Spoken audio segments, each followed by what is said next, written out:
നമ്മുടെ കമ്പ്യൂട്ടറിലെ റാമും റോമും തമ്മിലുള്ള ഡിഫറൻസ് എന്താണ്?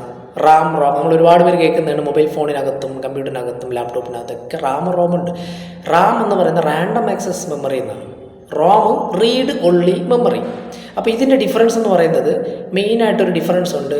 റാം വോളറ്റൈൽ മെമ്മറി എന്ന് പറയും, റോം നോൺ വോളറ്റൈൽ മെമ്മറി എന്നാണ് പറയാറ്. ഇതിൻ്റെ ഡിഫറൻസ് എന്ന് പറയുന്നത് ഒരുപാട് പേർക്ക് അറിയില്ല വോളറ്റൈൽ എന്താണ്, നോൺ വോളറ്റൈൽ എന്താണെന്നുള്ള കാര്യം. വോളറ്റൈൽ എന്ന് പറയുന്നത് പവർ ഓഫ് ആയി കഴിഞ്ഞാൽ ഡാറ്റാസ് എന്ത് ചെയ്യും? എറേസബിൾ ആവും.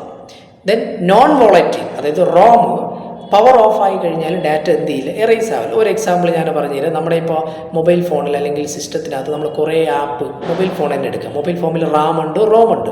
മൊബൈൽ ഫോണിനകത്ത് നമ്മൾ ഫോട്ടോ കാണുന്നുണ്ട്, വീഡിയോസ്, ഓഡിയോസ്, ടെക്സ്റ്റ്, ഇതെല്ലാം ലോഡ് ചെയ്യാനുള്ളൊരു സ്പേസ് കൊടുക്കുന്നത് റാമാണ്. അപ്പോൾ പെട്ടെന്ന് ഫോൺ സ്വിച്ച് ഓഫ് ആവുകയോ അല്ലെങ്കിൽ കമ്പ്യൂട്ടറിലെ ആപ്പെല്ലാം നമ്മൾ എടുത്തിട്ടിരിക്കുമ്പോൾ പവർ ഓഫ് വന്നിട്ട് എന്ത് ചെയ്യും? കമ്പ്യൂട്ടർ ഓഫ് ആവുകയാണെങ്കിൽ ആ ആപ്ലിക്കേഷൻസ് ലോഡ് ചെയ്തിരിക്കുന്ന എല്ലാം പോകും.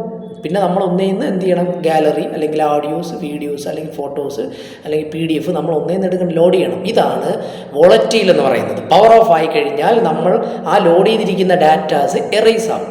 അതാണ് വോളറ്റൈൽ. ഇനി റോം നോൺ വോളറ്റൈലാണ്. അപ്പോൾ ഇങ്ങനെയുള്ള ഇഷ്യൂസ് ഇവിടെ ഇല്ല, റോമിനില്ല. റോം എന്ന് പറയുന്ന ആൾറെഡി ഇൻബിൽഡ് ആയിട്ടുള്ളൊരു ചിപ്പാണ്. ക്ലിയർ ആയല്ലോ? റോമും റാമും തമ്മിലുള്ള ഡിഫറൻസ് ക്ലിയർ അല്ലേ?